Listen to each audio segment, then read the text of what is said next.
Boa tarde a todos, todas e todes. Vamos dar início à primeira mesa temática do Congresso Cientiário História 18. Né? E, para compor a mesa, eu convido a professora Isabel Cafezeiro,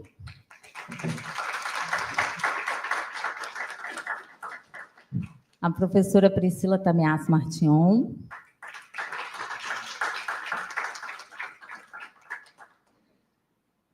e na programação a gente contava também com a professora Marta Simões, mas a professora Marta teve imprevisto e não pôde comparecer. Calcular, não é problema. Marta já está acopladíssima comigo. Lado direito, Priscila. Lado esquerdo, Marta. A gente é assim. Ela está representativa. Lado par, Priscila. Ímpar, Marta. Tudo certo? Tudo certo. Vamos iniciar, então. O título, né, dessa mesa temática, a proposta, era falar sobre história das ciências na perspectiva das mulheres. Né?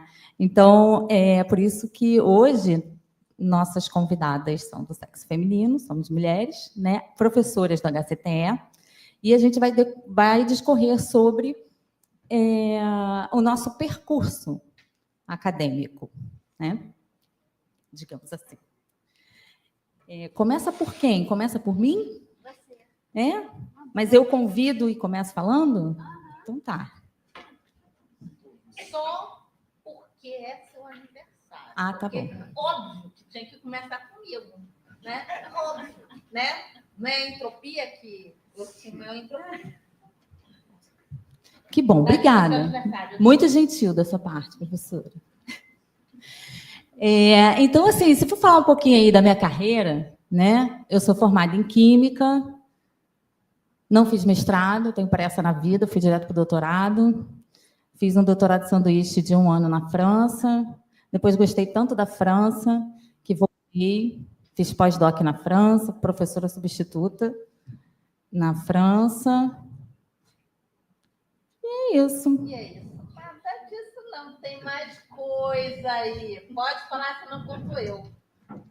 Não estou te entendendo, Priscila. Ah, tá, sim. Você detesta quando eu falo isso. Tá? Eu entrei na fila 3 vezes para ser amiga de Grazi, ela não queria. Tá? Só que não foi só por conta dos lindos cabelos dela que eu queria ser amiga, não. Tá? Eu era doida para falar assim, olha, eu posso até nunca ter publicado nada, mas eu tenho uma amiga que publicou. Trata de contar aí. Ela detesta que eu faça isso, é um presente de aniversário, claro, porque eu sou uma fofa, uma querida. Realmente é um momento assim, inesquecível na minha carreira. Né? Tem uma publicação na Nature. E foi uma pesquisa. Foi uma pesquisa onde a gente estudou uma coisa muito complexa, uma molécula desse tamaninho, né? HCl, ácido clorídrico. Hidrogênio, cloro. Quer dizer... Tudo quanto é químico eu achava assim, não tem mais nada que ver nisso. Todo mundo já sabe tudo de HCl. Né? Mas que coisa, e aí? Os físicos sempre têm uma maneira, né, de achar que nem a história não foi totalmente contada, né? E sempre tem a gente sempre tem uma curiosidade, principalmente os fisicoquímicos, né? Alguma curiosidade fundamental sobre as moléculas. Ou seja, sempre observador. Sempre. Então, resumindo, minha área de atuação, né, até então, era espectroscopia. Eu passo, então, a palavra à professora Isabel para ela falar sobre a carreira dela. Eu estou até intimidada. Você está aqui do lado da Grazi, depois de tudo isso que ela contou. Eu vou falar um pouco sobre a minha trajetória, então. Eu sou da ciência da computação. Tem 2 gerações aqui, né? Acho que 2 ou 3, não sei. Eu sou da década de 80, em ciência da computação. Ainda estava começando a ciência da computação aqui, porque o campo da ciência da computação começou a vingar aqui no Brasil como campo acadêmico em 68, a fundação do primeiro curso de ciência da computação. Então, é muito, muito recente. Eu sou uma das primeiras turmas de quando a computação ganhou vida fora da matemática. E depois eu fiz mestrado, doutorado numa instituição que era reconhecida dentro dos parâmetros da época, tinha nota máxima pela CAPES. Fiz o mestrado, doutorado no século passado, porque defendi no início do ano 2000. Por que é importante? Se você parar para pensar que o látis foi inventado em 1999 e o Qualys foi inventado em 1998, você imagina os meus 10 anos trabalhados, como eu fiz para colocar toda aquela minha dinâmica acadêmica numa lógica de ponto e de prêmio. Porque depois que a tecnologia ela surge e ela produz um modo de operar, não é? Mas e para trás? Quer dizer que não me representa, né? Ficou de fora, muita coisa ficou de fora. E depois de 2000 em diante, continuou ficando de fora, porque a minha produção não cabia na dinâmica do meu campo, que é a computação. Não cabia, não cabe até hoje. Então, ainda fica muita coisa de fora. Então, assim, o que eu vou dizer da minha trajetória acadêmica é fora do lugar, de alguma forma, é fora do lugar. Acho que a coisa, assim, para não ficar me alongando muito, a coisa mais importante que eu tenho para falar aqui para vocês é que eu sou mãe de 3 filhos e que eu fui penalizada por essa maternidade. Porque na lógica, como eu disse, de pontos e de prêmios, a licença maternidade é uma oportunidade que você tem para produzir. Essa era a lógica no meu departamento. Se você está em casa, não vai fazer nada mesmo, aproveita, aumenta a sua produção acadêmica. E isso foi um problema na minha vida, porque eu passei... Bom, contei para vocês, eu passei 10 anos trabalhando numa lógica que não cabia no meu latte. Depois passei mais 10 anos para tentar fazer os meus colegas reconhecerem meu direito à licença maternidade. Durante a licença maternidade, eu não pude, nos anos que eu tive licença maternidade, nas 3 vezes, eu não tive direito à progressão funcional. E briguei 10 anos nos conselhos superiores até aparecer uma configuração da reitoria e dos conselhos superiores que reconhecesse a minha demanda. Então, acho que esse fato é o fato que eu queria trazer hoje aqui. Eu queria falar muitas outras coisas, mas acho que eu não vou poder por causa do tempo, né? Rapidamente, eu queria dizer para vocês que eu testemunhei 3 universidades. Eu fui filha os meus pais eram professores daqui, e eu testemunhei um momento da universidade, das cátedras, que possivelmente vocês nem ouviram falar, né? Os meus pais viveram a cátedra, que terminou na reforma de 1968, mas a dinâmica da cátedra continuou. E a cátedra é um cargo vitalício, uma única pessoa que manda em tudo. E os professores auxiliares, meu pai, por exemplo, ele fazia pesquisa, orientava, dava aula, e, além disso, ele buscava os netos do catedrático na escola, entendeu? Era essa a dinâmica. E a minha mãe, qual que era o papel dela na cátedra, naquela universidade dominada pela cátedra? Ela, cabocla, paraibana, inteligente, ela animava as festas, ela fazia o vatapá das festas. Esse era o papel acadêmico dela. Então, se ela escreveu um trabalho maravilhoso sobre Jorge de Lima, se ela falou coisas que ninguém nunca falou, isso não teve a menor importância. Por quê? O que interessava é que ela fazia o vatapá e animava as festas. Então, mais tarde, quando chegou o momento deles dois fazerem o doutorado, ela se convenceu, e convenceram também ela de que aquele papel não era o dela. E ela não fez o doutorado. Essa é a história da minha vida. Então, foi a primeira universidade que eu testemunhei. A segunda universidade que eu testemunhei foi essa, caminhando dentro de uma lógica desenvolvimentista, olhando para a Europa, para os Estados Unidos, caminhando para essa configuração de pontos de produção e de prêmios que a gente está hoje, de bolsa de produtividade. Para mim, isso não faz o menor sentido. Bolsa de produtividade, nós aqui que somos interdisciplinares, nós somos proibidos de ter bolsa de produtividade, porque, como a Mayra lembrou, o CNPq não reconhece a interdisciplinaridade, apesar da CAPES reconhecer, mas quem dá a bolsa é o CNPq, entendeu? Então, essa foi a segunda universidade, e a terceira somos nós aqui hoje, tentando falar, tentando repensar. Eu já falei 3 coisas que eu queria falar, né? Toda hora eu mudo de objetivo, mas agora o que eu quero dizer é que eu acho que a gente tem que repensar as nossas práticas e repensar todos os não pode e os tem que, todos os não pode e os tem que. A gente tem que repensar, porque essas questões têm que ser muito bem explicadas. Se a gente não fizer isso agora, o papel da mulher não vai mudar muito, como não mudou da minha mãe para mim, vai continuar para minha filha, que agora está fazendo letras, vai continuar. A gente tem que parar e repensar essas dinâmicas, o que a gente diz, o que a gente faz, como que esses não pode e como que esses tem que incidem na nossa vida. Posso falar mais uma coisa? Só mais uma coisinha.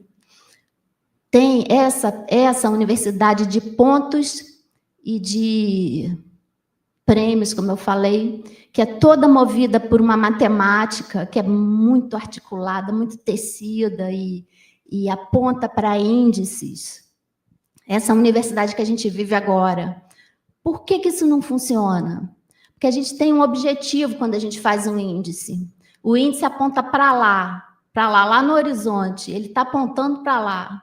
Mas só que essas contas, elas são tão imediatamente sentidas nas nossas vidas, elas têm um efeito tão imediato nas nossas vidas, por exemplo, uma progressão,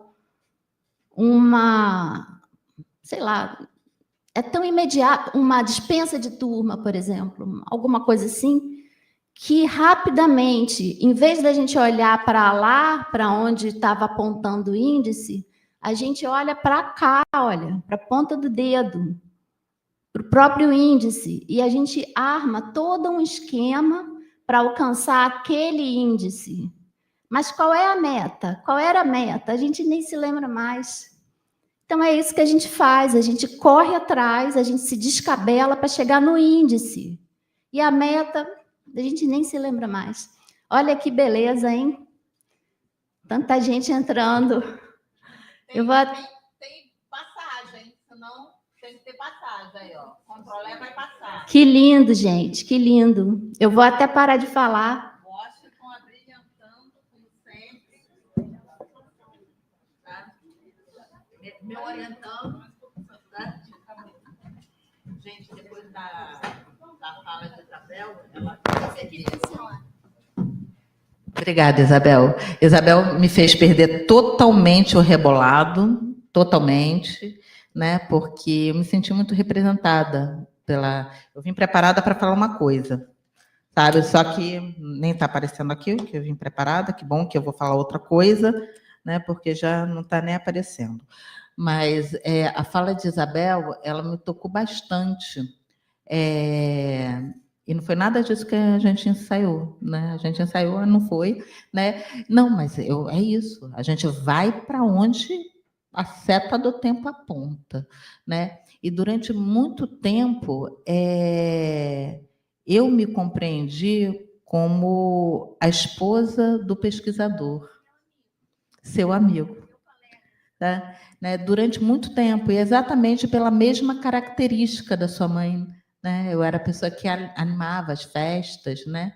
E foi muito engraçado esse encontro com Célia, que ela falava assim, não, olha só, você pode, sabe? É sua escolha, é sua vida. Você que se define, né? Então, assim, me tocou muito isso, né? Mas aí voltando aqui o script, né? Geralmente eu me compreendo como professora. Eu fiz normal, eu fiz licenciatura em Química por escolha. Na época, a gente fazia vestibular, não era unificado e a gente ia para os locais. Eu sou de um lugar que é muito conhecido por conta de um reality, por conta do BBB. Ninguém nunca tinha ouvido falar na minha cidade antes, Conduru, no interior do Espírito Santo, tem 3.000 habitantes. Então, assim, a primeira vez que eu vi o pessoal da barca, saindo da barca, eu falei, caramba, cabe à minha cidade. E eu passei para outros cursos, né? E eu escolhi fazer Química e fazer licenciatura em Química. À época, a gente não tinha muitas possibilidades de seguir na pesquisa no Rio em ensino. Eu trabalhei durante muitos anos com o professor Jair Paiceles, da UF, e ele trabalhava com educação, com divulgação, e não tinha, né? Tinha que ir para São Paulo ou para outros estados. Confere, né? E eu não tinha essa possibilidade porque eu tinha uma situação familiar que não me permitia sair não é nem do Rio, de Niterói, né? E aí, no final da graduação, eu me apaixonei por espectroscopia. No final da graduação, eu me apaixonei por espectroscopia. Só que no meio do percurso, eu troquei de área, né? Eu fui para a eletroquímica, aí fiz meu mestrado e meu doutorado no então programa de fisicoquímica. Depois eu fui para fora, fiquei 4 anos na Paris 6, fiz pós-doc lá, depois fiquei mais 4 anos na Fiocruz, foi uma experiência maravilhosa, com o professor Morel, sabe, um visionário. Só que, se Marta estivesse aqui, ela ia falar que esse papo meu está meio chato, né? Então, se Marta estivesse aqui, ela ia puxar um nariz de palhaço, sabe? Por quê? Porque esse daqui é o currículo, né? É o Lattes, é aquilo que todos vocês... Eu não precisava estar falando aqui, tá? Sobre o meu Lattes. Tenho muitas publicações, assim, o professor Valmir mais cedo falou que para fazer mudança, a gente precisa ter números. Todos nós aqui temos números, sabe? Por quê? Porque a gente é meio que obrigado a isso, só que nós não precisamos ter. Eu fiquei intimidada e não pude falar dos meus números. Fiquei muito tímida, até esqueci dos números. Fiquei tímida com o peso da Grazi. Não tem que ficar tímido, não. Nós temos números. Só que esses números, eles também não definem a gente. E é por isso que é o seguinte, eu vou vestir aqui meu chapéu de bruxa, porque eu sou eletroquímica, e vou para frente, porque esse negócio aqui é chato para caramba, eu não vou conseguir representar esse papel de cérebro durante muito tempo, porque não é minha praia. Sem fio não está funcionando, vai com fio. Oi? Eu vou aqui para frente, porque eu vou falar, sabe, daquilo que vocês não conhecem a meu respeito. Tá? Não sei se vocês sabem, mas eu sou acupunturista. Tá? Eu sou madrinha de 19 crianças, que não são crianças. Eu sou madrinha de 3ª geração.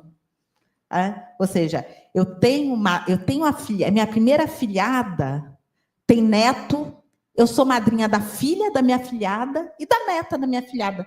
Devo ser boa, né, nisso, né? Quem tem um pouquinho mais de intimidade comigo sabe que eu sou bruxa, né? Que eu trabalho com pedras, né? Que eu não trabalho só com acupuntura, com moxa, né? Com ventosa, mas eu trabalho com pedra, ou seja, o pessoal, né, entra uma pedra no sapato, o pessoal quer tirar, né? Eu quero levar para casa, tá? Eu quero fazer magia com elas, né? Quem me conhece sabe que eu não posso ver uma pseudociência que eu também quero aderir. Tá? Não posso ver uma pseudociência que eu quero aderir. A única diferença é que eu não chamo pseudociência de ciência. Sabe? Eu sei bem o que é o método científico e para que uma coisa serve, para que outra coisa serve. Eu sou taróloga. Essa eu surpreendi, Maria Malta. Tu sabia disso? Sou boa pra caramba no tarô. Precisa ver. É verdade. Eu, quando era pequena, geralmente o pessoal pergunta para a criança, né? O que você quer ser, né? Eu queria ser pombagira. Eu achava a coisa mais linda. Era o que eu queria. Né? Eu não queria ter, eu queria ser. Né? E não vem com essa não, que eu estou vendo vocês aí, tá? Eu sei que você é mulher do fuxico, Isabel. Tu trata de sair dessa mesa, você também, Grazi. Sai daí, sabe? Todo mundo aqui para frente. Vou até arrumar Grazi, as cadeiras. Pega teu tricô você. Aí. Vem tricotar, Grazi. Não tem essa não, entendeu? Aqui tem gente fuxiqueira, tem tricoteira, sabe? Tem um pessoal que tem crocheteira, tem um pessoal aí que não acredita em linha de pesquisa, né? Pode contar essa história aí. Tá? Eu posso contar daqui? Não, óbvio que não. Óbvio, por causa do fio. Eu te dou aqui um sem fio. E ainda trago sua caixa. Essa caixa é uma caixa do Ricardo, né? Ricardo Kubrusli. Eu vou contar para vocês uma história que aconteceu, mas assim, como essa, aconteceram muitas outras. Essa é só um exemplo de coisas corriqueiras aqui no HCTE. Foi uma situação espontânea de aquela disciplina seminários que os professores e os alunos... Vou ver o curso aqui da galera para ver se o povo está gostando aí. Tá bom. Os professores e os alunos apresentam seminários, e eu estava apresentando um seminário e tinha uma moça, uma aluna, que tinha uma blusa de fuxico. Eu achei linda. E daquela visão dela assistindo o seminário, veio a ideia de levar para a sala de aula. Tinha uma disciplina que eu dividia com o Ricardo, levei os paninhos que eu fiz, recortando, né, as bolotinhas com o copo, coloca no pano e faz o risco com a caneta, depois recorta.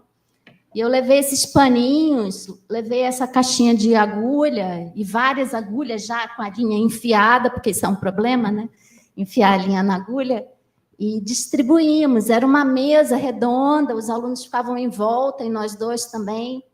E as pessoas foram fazendo fuxico, e a gente conversando sobre os assuntos da disciplina, e as pessoas iam falando, iam fazendo fuxico, e Bom, tem umas coisas compartilhadas, a tesoura era compartilhada, essa caixa ficava no meio da sala, e as pessoas iam fazendo fuxico, e jogava ali.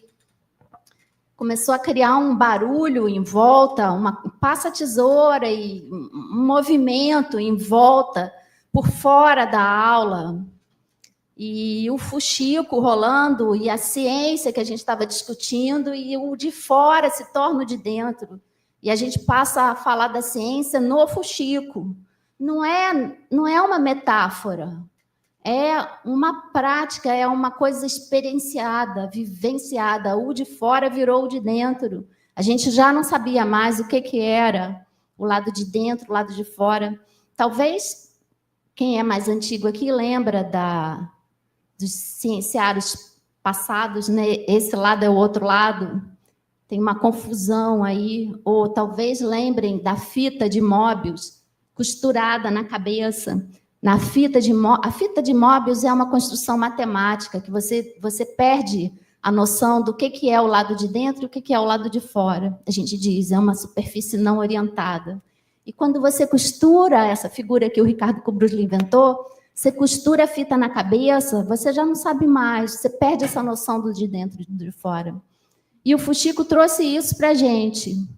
Uma mistura de lados, um desfazer das fronteiras, uma dinâmica outra, que não era aquela dinâmica de sala de aula, e a gente foi fazendo Fuxico. E aí isso aqui cresceu demais, cresceu muito, e foi para um cienciário, e um professor ficou muito, muito aborrecido, chateado, porque ele disse, Fuxico é uma coisa muito feia, muito suja, é fofoca, é coisa do mal, não se deve falar que ciência é Fuxico. E nós ficamos fuxicando e dizendo, é isso mesmo, a ciência é isso mesmo. Com tudo isso, tudo do mal e tudo misturado. Então, isso aqui foi uma experiência muito rica que a gente viveu aqui no... Essa caixa foi toda feita, olha para isso. Rendeu muito, né? Rendeu muita conversa. Mas, como eu disse para vocês, não foi a única experiência desse tipo que a gente teve aqui no Cienciarum. Eu, por exemplo, participei de um evento que a gente pintava máscaras e saía para as manifestações, defender a universidade pública com as máscaras pintadas aqui. E por que acontecia isso? Porque, naquele momento, a gente tinha uma liberdade imensa de falar, de ser ouvido. A gente tinha um espaço liso, um espaço sem regras. Óbvio que tinha regras, mas a gente tinha liberdade para criar em cima daquilo. A gente tinha essa possibilidade de fazer coisas diferentes, sabe? Que não precisassem desse trilho acadêmico que a gente tem, que a gente precisa ter, que às vezes a gente até quer ter, porque já não sabe mais andar num espaço liso. E é isso, o Fuxico é isso. Passei, você está aí atrás. Estou deixando o pessoal pegar, hein?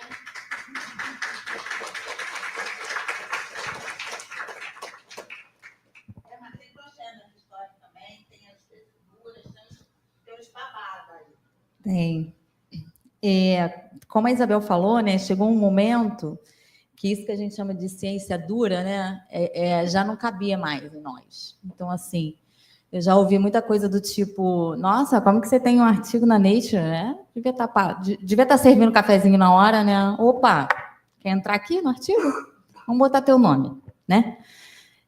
Já ouvi muita coisa desse tipo. Como que uma pesquisadora, né, uma professora da UFRJ, tem um artigo na Nature e não tem um projeto CNPq, né? Não é? Hoje em dia, por exemplo, vou fazer 10 anos de UFRJ, que eu sou professora, eu não tenho nenhum projeto CNPq. E manda, hein? E é elogiado. Ai, aquela mensagem do CNPq, eu quero a morte, quando eles falam assim. Ai, atribuímos não sei o que técnico, mas não temos verba. Eu não sei exatamente porque é sempre o meu projeto que tem nível de qualidade técnica, mas que a verba não aparece. Entendeu? Desculpa, desabafo. E aí, um dia, como, né, professora de quântica que sou, né, sempre pensando muito nessas questões do não caber, essa sensação do não caber, né, e de querer fazer uma ciência que eu queria fazer, né, que me desse prazer em fazer. Um dia, refletindo sobre isso, eu me questionei justamente do primeiro postulado da mecânica quântica, que diz, né, que um sistema quântico ele pode ser representado por uma função de onda, mas essa função de onda ela tem que ser bem comportada. E aí eu fui procurar nos livros mesmo de quântica em inglês, né, é exatamente essa expressão que é utilizada, well behavior. Ela tem que ser bem comportada. Eu falei, mas por quê? Porque ela tem que ser integrável, derivável, ela não pode divergir, ela não pode tender a infinito. Coitada, ela não pode nada. eu falei, não, peraí. E é uma função de onda, né? Não é o, né? Não é o função de onda, é a função de onda. Eu falei, mas o que isso tem a ver com empoderamento feminino? Aí eu falei, tudo, né? Cheguei para a Priscila e falei, o que isso tem a ver com empoderamento feminino? Tudo. E aí eu comecei a versar, né, e pensar sobre isso. E aí a gente começou a fazer aquilo que a gente chama de tessituras com S, com 2 S, tessituras com C, né? E nada mais é do que isso, né? A gente tece tramas. Então, assim, quando eu faço meu crochê, eu estou aqui concentrada na matemática. Crochê é matemática. Quem faz crochê sabe, né? Crochê é matemática. Se você quer fazer um aumento e você está fazendo uma circunferência, por exemplo, no meu caso, eu estou tentando fazer uma coisa oval, tá? Então, você tem que fazer os aumentos nas extremidades. Então, é tudo cálculo. É tudo matemática, crochê, né? Só que, além da matemática, tem essa questão do que a gente chama das tessituras, né? A gente tece uma trama. Dependendo da linha, da espessura da agulha que a gente usa, eu estou usando aqui uma agulha super grossa, né? Mas a gente pode usar uma agulha fininha, a gente pode usar uma linha fininha, e a gente dá estrutura ou não para a peça. Então, a gente pode fazer o que a gente quiser. A gente pode, por exemplo, dobrar, a gente pode colocar um enchimento na peça, transformar num bichinho de pelúcia, por exemplo, se a gente quiser, né? Então, existem infinitas coisas que a gente pode fazer, né? E essas tessituras, essas tramas, elas começaram a surgir dentro das disciplinas que a gente começou a trabalhar na HCT, né? Uma dessas disciplinas foi a disciplina de ciência quadra-quadro, né? Então, quando a gente fala em ciência quadra-quadro, não é uma disciplina que a gente senta, assiste filme, né, e faz resenha de filme. Não é. A gente discute exatamente isso. A gente discute ciência e a gente usa como sujeito da discussão um filme. Mas não é qualquer filme, né? São filmes que têm embasamento científico para ser discutido, né? E o que essa temática, história da ciência, né, na perspectiva das mulheres, tem a ver com isso tudo que a gente está falando aqui, né? A história da ciência, estudar, né, a história da ciência é fundamental para compreender o presente. A gente precisa saber o que aconteceu no passado para compreender aonde a gente está hoje, né? É fundamental para valorizar a diversidade. Então, a gente precisa entender por que a função de onda ela tem que ser bem comportada. Se a gente for pegar a foto do Congresso de Solvay, em 1927, que foi o ano em que a mecânica quântica, né, foi finalmente estabelecida, né, como ciência, só tem homem na foto, e na primeira fileira só existe uma única mulher, que é a Marie Curie. E a Marie Curie foi a única mulher da história que ganhou 2 prêmios Nobel, né, de disciplinas diferentes, né, química e física. E se a gente pega essa foto, a gente vê que ela está com um terno comprido, né, preto, sentado na primeira fileira, né, então tem muito simbolismo, tem muita semiótica aí na foto. E a gente precisa saber, a gente precisa discutir isso. A gente precisa discutir, porque a gente está em 2025 e é importante a gente saber o papel das mulheres, né? Tanto dentro da universidade, como professor, como docente, como discente, como diretor, como coordenadora, como diretora, como reitora, né? E eu acho que o HCTE, ele é um programa de pós-graduação que ele nos dá essa possibilidade. A gente estuda história da ciência, a gente faz pesquisa na área de história da ciência, mas a gente também se preocupa com o outro. Então, como a gente costuma dizer, né, nas nossas disciplinas, a gente não tem 20, 10 alunos. Tá? Não é uma disciplina de 10 alunos, são 10 indivíduos, são 10 pessoas, são 10 seres humanos, cada um com a sua particularidade, cada um com a sua individualidade, né? Então, é isso que a gente preza dentro do HCTE. É esse tipo de história da ciência, que não é só história da ciência, né? História da ciência, das técnicas e epistemologia, e mais, e mais, e mais, e mais, né? Que a gente faz no HCTE. Não, não acabou, não. Olha só, no script a gente ia falar das defesas, que a gente tem defesas diferenciadas no HCTE. Eu acho que a gente vai usar o script, né? Vamos falar. Sim, eu olhei assim, falei assim, Isabel. Eu acho importante falar, porque apareceu isso na palestra, que foi maravilhosa, na mesa de abertura, o professor Sérgio falando as formas como o programa dele propõe para lidar com essa dinâmica toda da pesquisa. E ele contou experiências do programa dele, e a gente ficou pensando, puxa, a gente tem tantas coisas. Agora, assim, rapidamente na minha cabeça, o que está vindo foi uma solução que Priscila deu para as defesas performáticas. A gente tem isso aqui, muitas defesas. Aqui tem 3 agora na minha cabeça, da Celeste, da Patrícia Bárbara, da Tainá, defesas performáticas, mas como enquadrar uma performance nessa questão acadêmica? E Priscila deu uma possibilidade, que foi inventar uma qualificação de mestrado que não tem, e nessa qualificação fazer o debate conceitual. Tainá, né?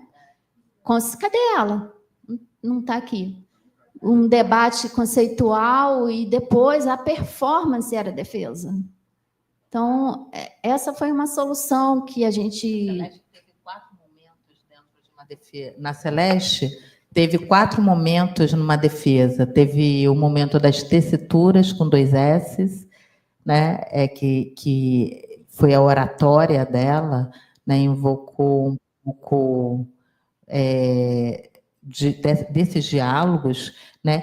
Teve a tessitura com C, que emergiu numa exposição artística que ela fez a partir do que foi demandado na própria qualificação, que não existe, mas existiu de fato, né? Com a etapa multiplicadora a partir de toda uma exposição dos trabalhos que ela apresentou e que ela fez durante o mestrado, e com o próprio devir dela materializado na comensabilidade, não sei se falei certo, né? E na estética lá que ela permeou todo fazer, todo o devir dela, né? Essas coisas são muito, muito, muito ricas.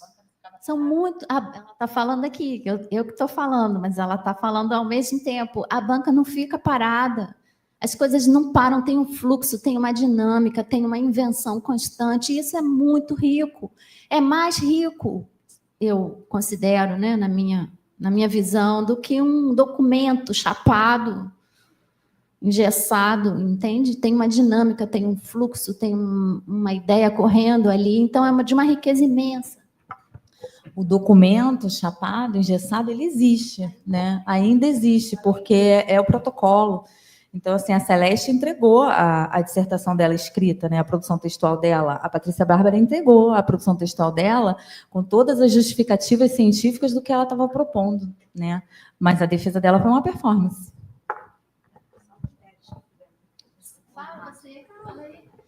É que eu percebi que foram só mulheres que fizeram as defesas performáticas. Quintela ali, ó. Quintela está chegando, para mostrar que não é só a gente, não, entendeu? Né?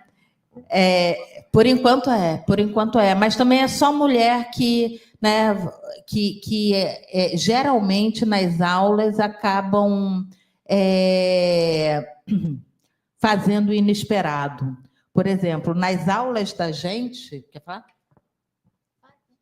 Não, pode. Não? Você? Eu? Os engessamentos, eu ia falar dos engessamentos, das impossibilidades, como eu falei antes, os não pode, os tem que, e as maneiras que a gente inventa para driblar essas coisas todas da mesma forma como o professor Sérgio de manhã falou. Eu peço uma bolsa para TI, mas quem vai receber a bolsa é um quilombola que não tem nada de TI, entendeu? as maneiras como que a gente encontra para poder sobreviver nesse sistema que faz um apagamento de nós mesmas, mas que a gente resiste de alguma forma e vai fazendo e vai abrindo caminhos dessa forma. Então, é assim, nas aulas, às vezes tem um aluno que puxa-lhe um pandeiro, né? A gente está... quero ver, Patrícia, se tu puxa mesmo o pandeiro, som aí na caixa. Quero ver aí se esse negócio funciona, sabe?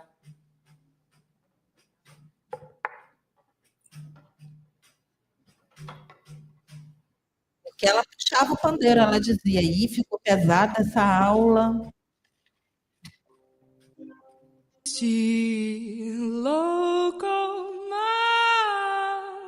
Será qualificada ela quem recusar. Seguir receita tal, a receita cultural do marido, da família, cuida da rotina. E só mesmo rejeitar bem conhecida receita. Quem não sente dores aceita que tudo deve mudar. E um homem não te define, sua casa não te define, sua carne não te define, você é seu próprio lar. Um homem não te define, sua casa não te define, sua carne não te define. Ela desatinou, desatou nós, vai viver só. Ela desatinou, desatou nós, vai viver só.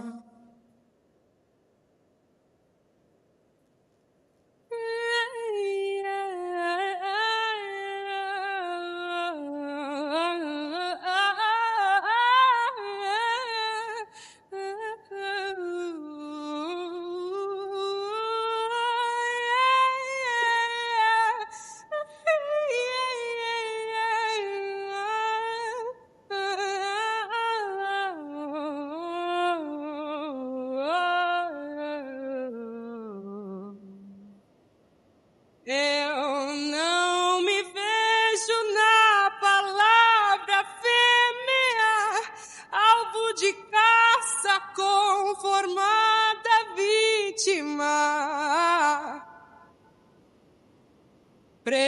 Prefiro queimar uma patraça de novo a estrada, ver cores nas cinzas e a vida reinventar. E o homem não me define, minha casa não me define, minha carne não me define, eu sou meu próprio lar.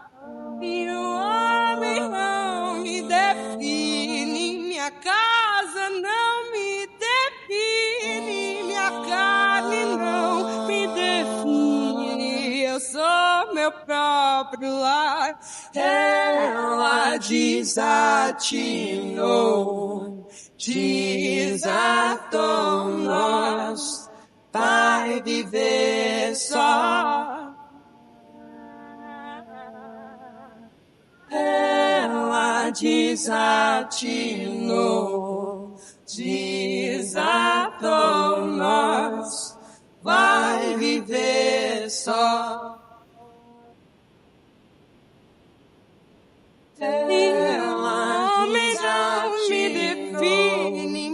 minha casa não me define, minha carne não me define. Eu sou meu próprio lar. Não me define, minha casa não me define, minha carne não me define. Eu sou meu próprio lar.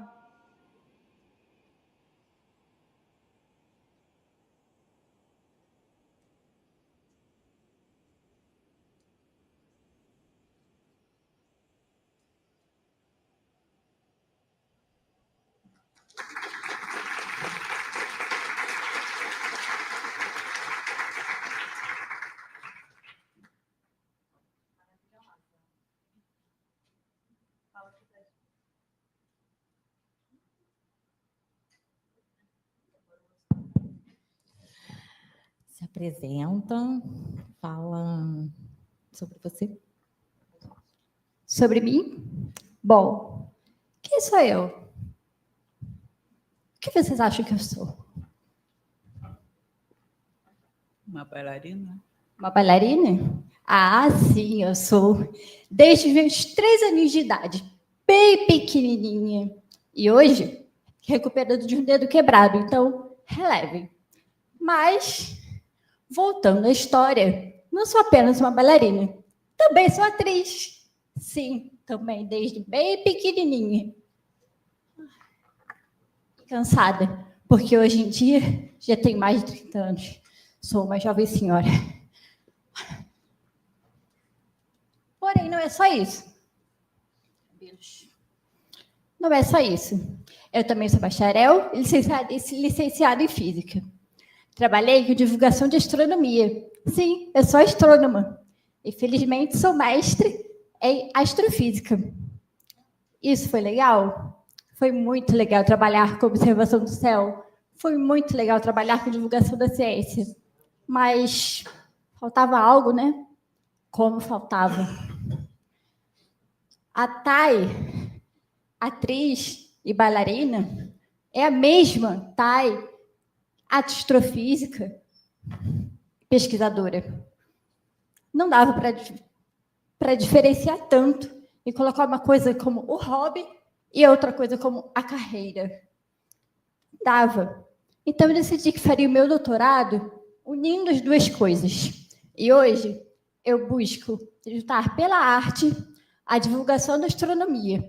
E não apenas a astronomia no geral, mas sim a astronomia ressaltando para retirar a invisibilidade de mulheres descobertas feitas por mulheres astrônomas e vindas também de outras áreas da ciência.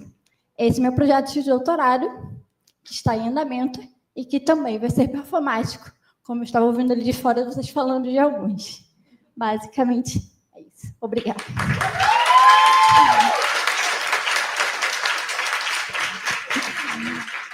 Mas, né, vocês estão achando que vocês vão ficar parados? Que ninguém aqui vai falar? Porque o que acontece? Nós falamos o que nós fazemos, né? O que nós fizemos, o que nós desejamos fazer, e nós vamos chamar vocês também para falar aqui o que vocês estão fazendo aqui no HCTE, o que é o HCTE para vocês, quais as pesquisas, quem são vocês, né? Eu vou pegar quem não pode me bater, óbvio que eu vou pegar quem, né? Olá, pessoal, tudo bom? Boa tarde.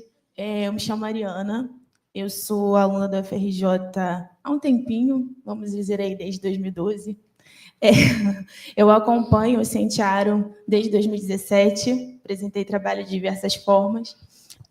Hoje eu vim aqui falar um pouco sobre o que eu faço, né? Em uma das minhas inúmeras funções, mas vou focar nessa de aluna de licenciatura em Química da UFRJ. O meu projeto de final de curso, eu estou no final da graduação, vocês veem pelo meu rosto que eu já não sou mais tão novinha assim, apesar de que eu sou assim, só um pouquinho, mas não tão novinha assim. Mas o meu projeto final de curso, ele foi inspirado, né, em uma disciplina aí do HCTE, que é a ciência quadro a quadro, a disciplina que as professoras comentaram ali. E por que eu, assim, de mulheres, né? Na verdade, a minha orientação é feita por mulheres, né? Meu grupo de pesquisa é feito por mulheres incríveis, professoras maravilhosas, pesquisadoras maravilhosas, mas não só por elas, né? Todos aqui, de certa forma, contribuem à nossa formação à medida que a gente troca. Mas o que é esse projeto, né? O que foi inspirado? Na verdade, eu utilizo obras. Todo mundo conhece Alice no País das Maravilhas, eu acredito, que já tenham visto o filme, já tenham lido alguma obra. E a realidade é que eu utilizo essas obras no ensino de química. Mas que química, né? De físico-química. Mas o que dentro da físico-química? De química quântica. Se a gente for parar para pensar, Alice era uma menina, né? Que entra ali num buraco contra um coelho, e esse coelho a leva a conhecer um mundo que até então não se conhecia. Então, Alice é uma garota que quebra paradigmas, não é? E o que a química quântica fez? Quebrou paradigmas, né? Então, é isso que a gente leva. Eu levo isso como, né? Eu levo isso para alunos de engenharia química, eu levo isso para alunos de química industrial, levo isso para alunos de licenciatura em química e quem mais estiver presente. Todos vocês aqui agora que estão sabendo o que eu faço dentro da UFRJ e fora dela, né? E junto com ela, e misturado com ela e com todos vocês, porque vocês estão participando aqui dessa performance, né? Então, é um prazer comentar e abrir um pouquinho sobre quem eu sou. Tem muito mais coisa, mas, né? Vamos abrir aos outros também. E é isso. Outras pessoas aqui também devem fazer muitas coisas. Curiosamente, eu vou escolher alguém aqui.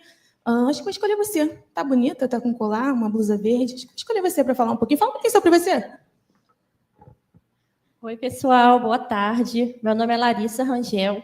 Sou aluna do doutorado aqui do HCTE.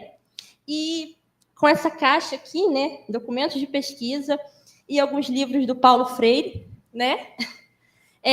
Olhando assim, que é meu pesquisador assim, querido e que trabalha sobre ele, eu falo sobre narrativas memorialísticas de professoras e professores, né?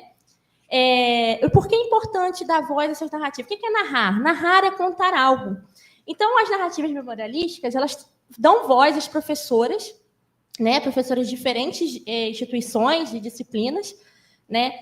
Falando sobre as suas trajetórias enquanto professoras, ali, trajetória docente, e enquanto também foram alunas. Então, elas vão pensar, né, na sua trajetória, na sua atuação, pensar e repensar, né, suas práticas, tendo em vista que elas podem abandonar coisas que elas não acham tão legais, ou então modificar. E o ato também de narrar, pensar a sua trajetória, vai formando a sua identidade docente, que é tão importante a gente ter, né, uma identidade docente e saber, né, nos colocar, saber o que a gente vai falar, que local que a gente está, porque tudo é político, né? Pensar e atuar e falar ou não falar é político. Então, trabalhar com narrativas de professoras envolve muito isso. E aqui é importante, quando a gente trabalha com narrativas memorialísticas, pensar que toda narrativa ela é importante. Toda história merece ser contada. E nada melhor do que a gente aqui distribuir para vocês umas rosas, para vocês pensarem aqui, acredito que muita gente aqui seja professor, né, professora, uma mesa de mulheres, né, é importante a gente distribuir algumas rosinhas para vocês se sentirem homenageados, né, nessa mesa, e por estarem aqui enquanto professores e participando de um evento que é o Congresso Cientiário História. Então, eu vou distribuir algumas rosinhas aqui. Passar a palavra para outra pessoa aqui que eu vou selecionar aleatoriamente. Deixa eu ver. Você. Fiquei até com medo, achei que ia vir para mim de novo. Ai, meu script já acabou. Diante da fala de vocês, e a gente percebe que muitas mulheres, né, que no decorrer da história, elas ficaram invisibilizadas, e muitos tiveram que usar pseudônimos masculinos para que as suas pesquisas fossem validadas.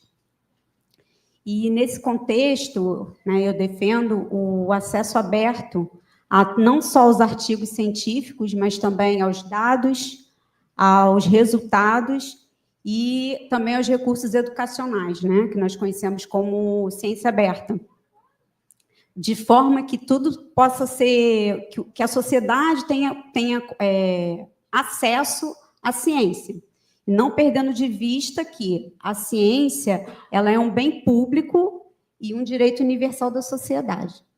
Bem, meu nome é Andresa, alguns aqui já me conhecem, eu sou doutoranda, HCTana de coração, e já estou no meu 2º ano de doutoramento, e minha professora Isabel é minha orientadora, minha banca vai ser só mulheres, sem preconceito com os homens, mas a vez agora é das mulheres, e meu tema, como eu falei, é sobre a ciência aberta, e tento, né, ser uma formiguinha para lutar contra esse sistema mercantil das editoras, porque eu defendo que a ciência deve ser um bem público da sociedade e todos devem ter direito a ela, e nesse contexto existe também a ciência cidadã e tantos mais.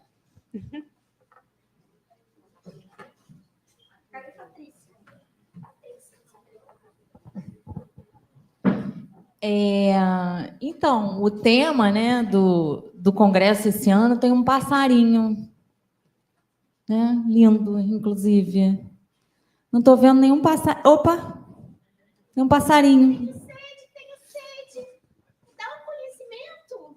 Estou muito ocupada agora. Eu tenho um artigo para escrever, tenho muitos orientandos.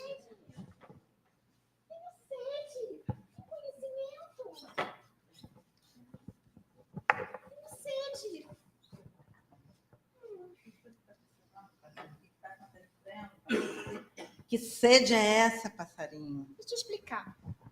Meu Deus, não tem script para isso. Vamos lá, passarinho. Lá de onde eu venho, os meninos, bem pequenos, já estão dirigindo moto e empunhando arma. Com que idade? 10, não sei bem pequenos. Não tem corpo para pilotar moto, eu fico com medo. E eu vim aqui pedir ajuda, mas os muros estão cada vez mais altos. Talvez eu não consiga mais voltar. O que você acha que a gente pode fazer? Sei lá, um projeto de extensão? O que você... Levar arte? Levar cultura? Levar... A cultura popular. Cultura popular. Essas tecnologias conseguem chegar lá, eles gostam. Passarinho, você tem subido o Vidigal com pandeiro, passarinho? O Vidigal, a maré, manguinhos. E o que você tem feito com o pandeiro lá? As crianças gostam das minhas brincadeiras. Você tem carregado o professor? Tem professor subindo com você? Sim. Tem professor. Eu quero subir também. Eu te levo. Eu tenho água, mas ela não me chamou, não. Eu te dou água também. Dá água, eu também preciso de água.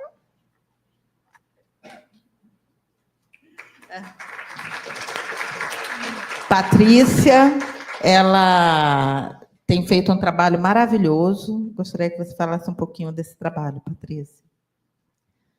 Boa tarde. Eu sou professora, com muito orgulho. Eu não sei o que eu seria se eu não fosse professora.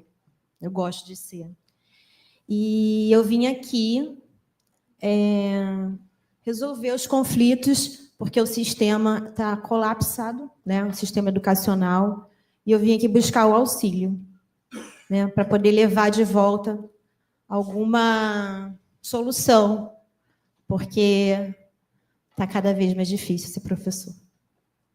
A gente vê agora, quase não há concurso, somos quase que contratados, a maior parte dos meus colegas todos contratados, e é isso.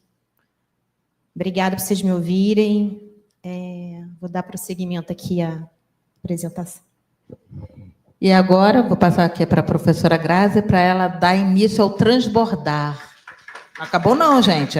Disseram que eu tenho direito ainda de falar mais 45 minutos, hein? Te acalma e te aquieta. Bom?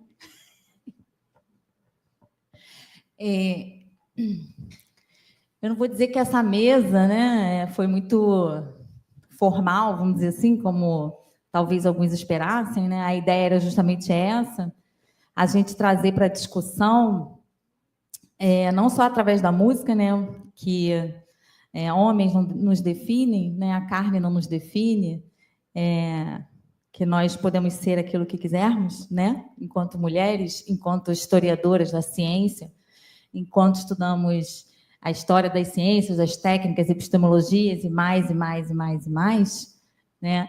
E para festejar, né, esse Centenário, esse SH18, né, onde o tema está muito relacionado com os 20 anos da HCTE, é uma homenagem, né, a esse programa de pós-graduação, onde eu me sinto muito privilegiada por fazer parte, porque eu consigo, dentro da universidade, ser química, né?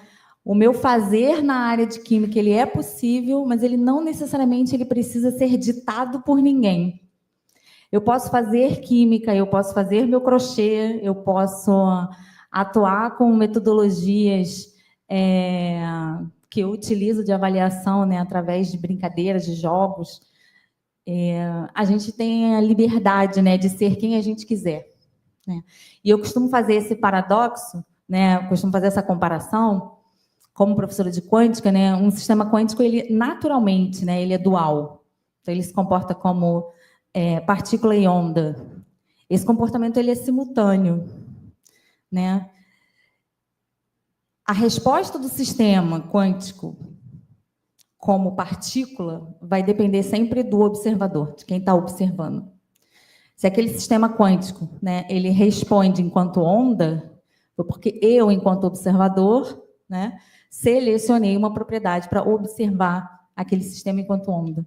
Então, é exatamente isso, né? Nós, enquanto natureza, somos diversas coisas, né? Podemos ser professores, químicos, economistas, advogados, médicos, aquilo que quisermos, né? A nossa formação não nos define, né? Muitas vezes quem nos define é quem nos observa, né? Então, eu queria deixar aberto agora o debate, se alguém do público quiser falar, sinta-se à vontade. Boa tarde para todos, fui aluno do HCTE, fiz doutorado em 2006, aqui ainda não era nem aqui, lá na engenharia de produção. Mas você falou aí na Marie Curie, aí me lembrei, existe um feminicídio estrutural e consentido na ciência que a gente pode observar, por exemplo, você pega a França, então você vê a história da Marie Curie.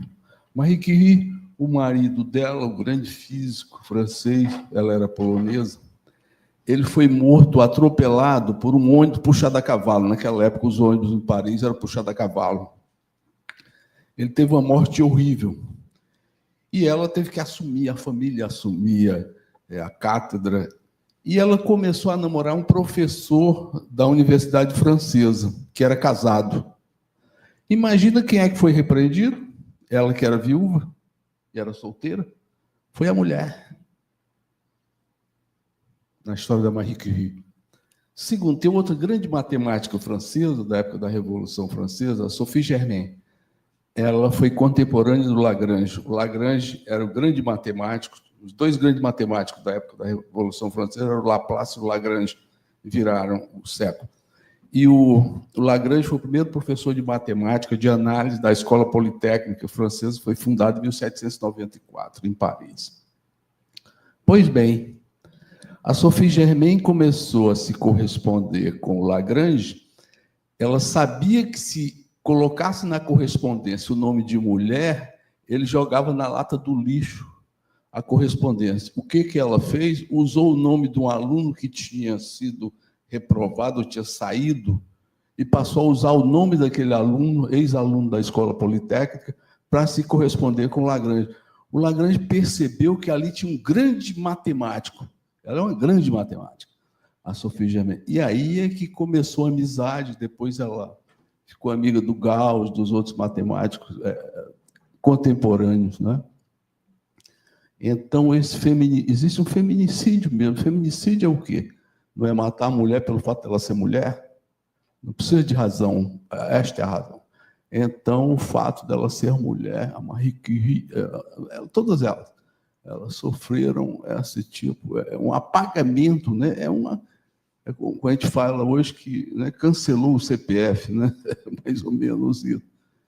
Então, isso acontece, vem de lá das sociedades mais avançadas, e as sociedades menos avançadas imitam este comportamento e entram numa certa roda cultural, num caldo de cultura que vai se multiplicando. E até hoje isso continua e é consentido. Era essa a minha contribuição. Obrigado.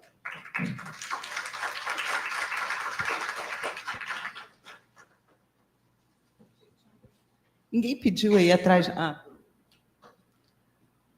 Vamos fazer. O que você acha? Se um homem fala, falam duas mulheres depois? Pode ser isso? Beleza.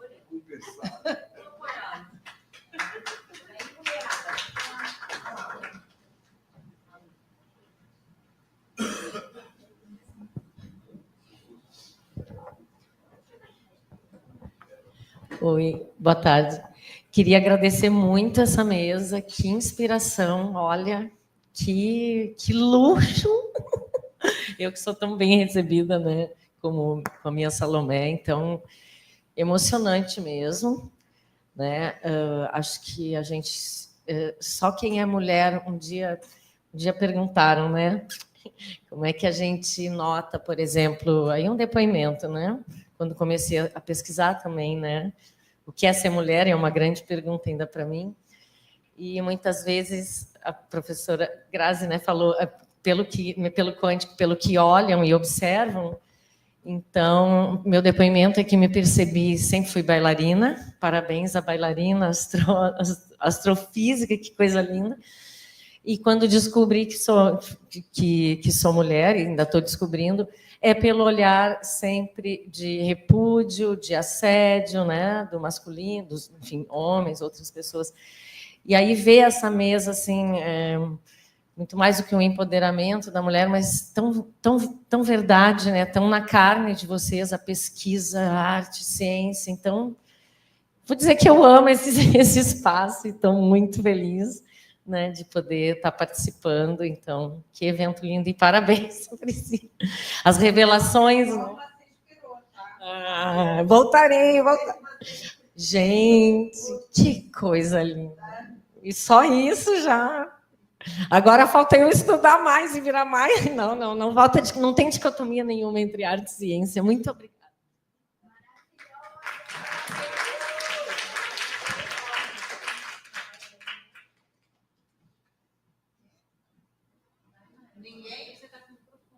Eu posso falar um pouco. Enquanto eu apreciava tanta riqueza, né, aqui nesse painel temático feminino, e eu estava lembrando que hoje nós temos 30% do HCTE composto por mulheres e 70% por homens, e a gente ainda trabalha com uma representatividade que não espelha o que nós somos na universidade. E eu estava também refletindo que hoje a gente consegue abrir a força, ou então estabelecer as guerrilhas, conforme foi pontuado hoje pela manhã, agindo como a gente acredita que é necessário se agir para tornar o ambiente acadêmico e a ciência contemporâneos para o mundo e seus desafios que nós vivemos hoje. E eu entendo que nesse bojo nós profissionais, mulheres, estudantes, enfim, estejamos em que em estágio estivermos, ou várias coisas ao mesmo tempo, né? Muitas de nós já somos profissionais e também somos estudantes. Nós temos todas as combinações possíveis aqui. Mas nós encontramos esses espaços para agir dentro daquilo que nós acreditamos, e nós precisamos galgar, a meu ver, com muita firmeza, não só o espaço para agir, como o espaço para ser escutada e legitimadas nos nossos posicionamentos. A gente está precisando realmente, esse degrau, a gente está precisando subir de forma positivamente agressiva dentro do ambiente acadêmico. A gente ainda tem muita coisa para galgar aqui. É necessário ter muita firmeza, porque, para além da ação, a gente precisa tornar o sistema um sistema de respeito aos nossos posicionamentos, de escuta e de atendimento aos nossos posicionamentos. Claro, na medida em que se tornem considerados, discutidos, aprovados num nível realmente democrático, que espelhe a importância que nós temos, o peso do nosso quadro dentro da universidade. Então, eu queria deixar assim, essa reflexão, ela veio muito forte, né, durante essa mesa, e eu queria compartilhar, então, com vocês, é só isso.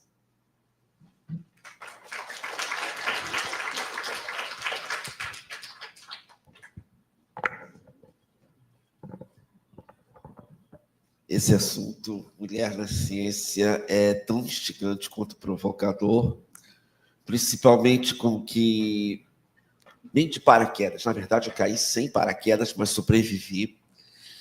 Eu tenho tido alguns contatos com o Instituto de Nutrição. Bom, antes de mais nada, né, quem não me conhece, meu nome é Júlio Carlos Afonso, sou professor aqui do Instituto de Química e trabalho há mais de 25 anos, eu dirijo, né, o Museu da Química da instituição, e aí eu faço pesquisas mais na área da história tradicional, da ciência, focada na área química.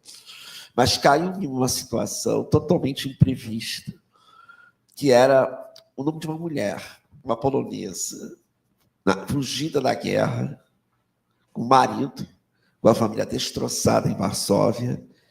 Ela aportou aqui em 1940 com o marido, que morreu 3 anos depois aqui no Rio de Janeiro.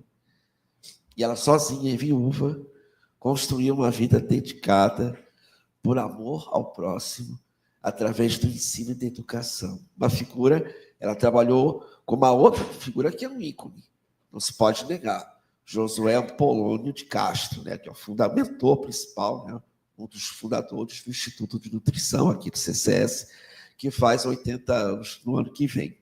E eles estão com dificuldade de arrumar dados biográficos dessa professora mulher chamada Emília Pequenique, que é engenheira química, formada pela Escola Técnica de Varsóvia. Eu encontrei todo o registro de imigração dela no Arquivo Nacional e o registro como sócia da Associação Brasileira de Química na década de 40. Então, lá, toda a vida pregressa dela está ali descrita, com fotos, inclusive, documentos assinados, uma história de dedicação, de muito sofrimento, mas vitoriosa pela dedicação que ela teve, porque ela tinha horror a uma coisa, a fome, como Josué também tinha, né? E ela pesquisava, ela procurava propor meios de acesso da população menos favorecida a uma alimentação que ela chamava de racional, que nós chamamos que seria uma alimentação equilibrada, saudável, né?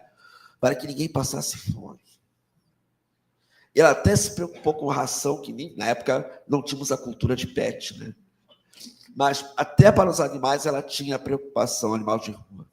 Então ela tinha uma visão social muito além do seu tempo, né? E ela é pouquíssimo lembrada, né? Muito ofuscada pelo grande, maravilhoso trabalho do Josué de Castro, mas sempre é tempo de recuperar a memória de quem merece ser resgatada novamente.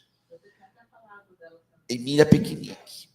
E eu ainda tenho mais 3 mulheres, as 3 que participaram do primeiro Congresso Brasileiro de Química, que era do movimento feminista dos anos 20 no Brasil, a primeira dentista a se formar no Brasil, a Isabela von Rothschild, a Graziela Barroso Pacheco, que derrotou um ícone de engenheiros, assim, bicho-papão em concursos para o Departamento Nacional de Saúde Pública, e a Beatriz Gonçalves Ferreira, que também fez a mesma coisa para a mesma instituição, só que um pouquinho depois. Consegui resgatar até a certidão de óbito das 3. E elas têm uma memória aqui silenciosa, né, discreta, esperando que alguém, na linha do tempo do futuro, descobrisse, como um arqueólogo, o que elas fizeram e que muitos de nós não sabemos. É realmente uma tarefa maravilhosa. E é muito por causa disso que eu estou aqui. Parabéns.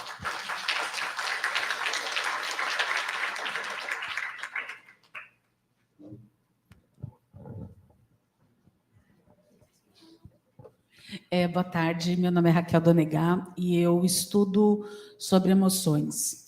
E uma coisa que me captura sempre quando eu vou pesquisar sobre emoções é sobre como, quando as emoções eram um aspecto muito feminino, era muito ruim. E conforme a ciência foi evoluindo e trazendo as emoções para a questão cognitiva e conseguindo conectar com aquilo que a gente tem de mais humano, os homens foram se apropriando. E se apropriando disso, a gente não encontra mulheres que são reconhecidas na história das emoções. Então, quando eu vou pesquisar a história das emoções, eu pergunto, o que as mulheres estavam falando sobre isso? E aí alguém me diz assim, não, mas essa daí já foi superada. Essa daí já foi superada. O que não se supera na história, a gente precisa pensar também. Porque o que significa dizer que uma história foi superada? Que um determinado ponto de vista foi superado? Se a gente está lidando com essas ideias que são superadas o tempo todo. E aí eu acho que quando a gente fala da história das mulheres, né, a gente precisa pensar sobre isso. Por que quando está na mão das mulheres é facilmente negado, é facilmente apropriado e é facilmente reduzido? Mesmo eu dizendo como mulher, muitas vezes eu tenho vergonha de apresentar minha pesquisa e eu fico pensando, será que sei o suficiente para dizer qualquer coisa que seja, mesmo que não seja a verdade absoluta? E esse é um ponto que me captura, e aí eu acho que eu trouxe essa questão para falar sobre emoção um pouquinho aqui hoje, porque eu fiquei emocionada desde a hora que começou o Cienciário diversas vezes. E é impressionante como essa emoção, ela marca a gente na nossa memória e traz a gente para esse Cienciário que é um evento de ciência, mas é pela emoção que a gente vai lembrar. A gente vai lembrar da pessoa dançando, a gente vai lembrar de uma pessoa que sorriu para a gente enquanto falava da pesquisa dela, e talvez a gente nem lembre do que ela pesquisou. Então, eu acho que o meu convite sempre, né, já que a gente não fala muito da nossa pesquisa, por mais que a gente fale dela o tempo inteiro, é para pensar em qual é a emoção essa que as mulheres estão conseguindo trazer para dentro da academia, e que nessa roda que hoje parece que ficou ainda mais acesa, né? E agradecer, de fato, por terem feito essa proposta de não só falar sobre mulheres, mas sobre trazer mulheres falando sobre mulheres e mostrando que as mulheres já estão na ciência e que a gente só precisa falar. Esses espaços já estão ocupados. Obrigada.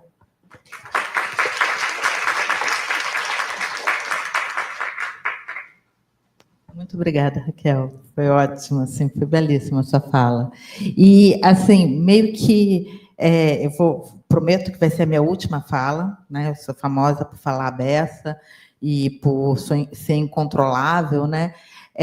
Cada detalhezinho da mesa foi pensado com carinho, né?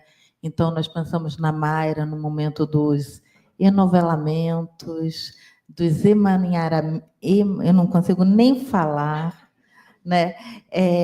Que é exatamente, a gente faz as tessituras, mas a gente também depois junta essas tessituras numa materialidade, né? Em algo que fica como um legado, né? Que, assim, eu vou tentar aqui meio que sintetizar o que a gente compreende um pouquinho dentro do que nós fazemos, cada um com o externo próprio, né? Então, assim, eu vou estar muito voltada para a sala de aula, para a extensão, né? É esse o meu lugar, né?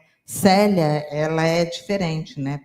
Vocês sabem, né? Tipo, Célia e Priscila é quase que uma dupla. É Priscila e Célia, Célia e Priscila, Priscélia. Tem gente que escreve e-mail e já assina assim, Priscélia. Mais de uma pessoa, né? Como se fôssemos uma, mas realmente há uma comunhão muito grande na gente, apesar de sermos totalmente diferentes, né? Célia é condensado, eu diria, né? Eu sou plasma, como Marta me descreveria, e ainda sou plasma reativo, né? Martinha é gás, né? Sabe? Eu diria que Grazi é líquido, sabe? Ela, sim, meu filho, quando você vê, sabe, a pedra, coitada, já era, foi de arraste, né? Isabel, eu acho que está meio na vibe de Célia, né? Assim, só que de forma diferente, né? Assim, só para a água a gente tem vários sólidos diferentes, várias estruturas, né? A gente se cristalina, a gente fica a forma como a gente se, não vou conseguir falar, não vou, né? Exato, é específica para cada condição, né? A Isabela não gostou do que eu falei, não. Gostou? Então tá bom. Vai lá. Não, eu tirei carta para você, mulher. Tirei para todas nós ali, ó. Tem ali, tirei até para Martinha ali, ó. Tem uma minha, uma sua, uma. Depois eu conto, tá? E depois eu falo do pulso da galera aí também, vou contar tudo que eles não sabem, tá? Deixa eu achar aqui minha cola, gente, que eu me perdi. Me achei de novo, né? Então, assim, a gente busca compreender a ciência como um processo histórico e social, não apenas como um conjunto de conhecimentos acumulados. Eu diria, né, se eu falar besteira em nome de vocês me corrigem, hein? Sabe? A gente está muito mais na vibe processual, sabe? Do que em definir estados, né? A gente busca analisar a relação entre a ciência, as técnicas, as epistemes, as ontoepistemologias, a sociedade, levando sempre em consideração a inter-relação com a cultura e com a vida humana, né? Que vem muito de encontro ao que a Raquel falou, entendeu? O que fica mesmo é aquilo que nos afeta, né? Aquilo que nos toca, né? Que vem de encontro ao que o professor Sérgio também falou, né? Eu não sei, as pesquisas que fazemos nas aldeias não servem de muita coisa para quem é da aldeia, mas provavelmente serve muito para todo o desenvolvimento pedagógico para a sociedade como um todo, para a compreensão, né? Refletir sobre as implicações éticas e políticas do desdobramento científico e tecnológico, ou seja, aproveitando muito a fala de Mayra, tanto na abertura quanto agora, né, as colocações que ela pontuou no momento da fala dela, né? E contribuir sempre para esse devir, né? Para esse processo de multiplicadores, para a formação não só de pesquisadores, mas de seres humanos, pessoas com humanidade, gente, sabe? Gente como a gente, tá?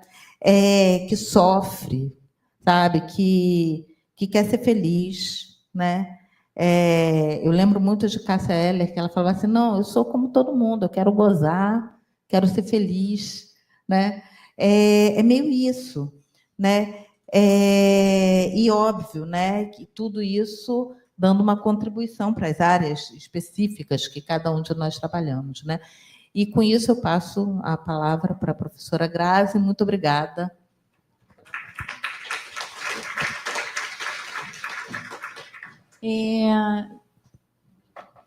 Para finalizar, então, eu queria aproveitar a oportunidade, né? E já que a Mayra falou, Mayra é nossa antiga coordenadora do programa, né?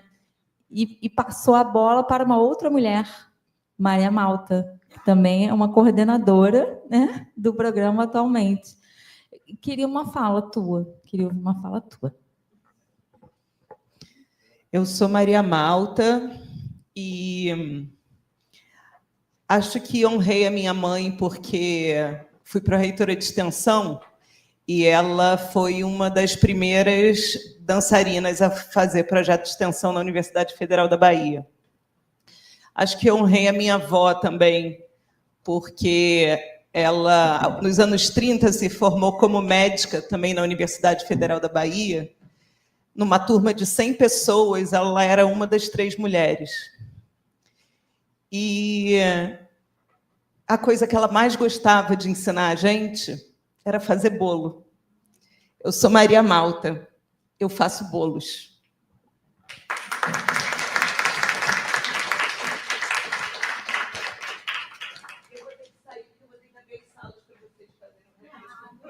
A gente quer o bolo, hein?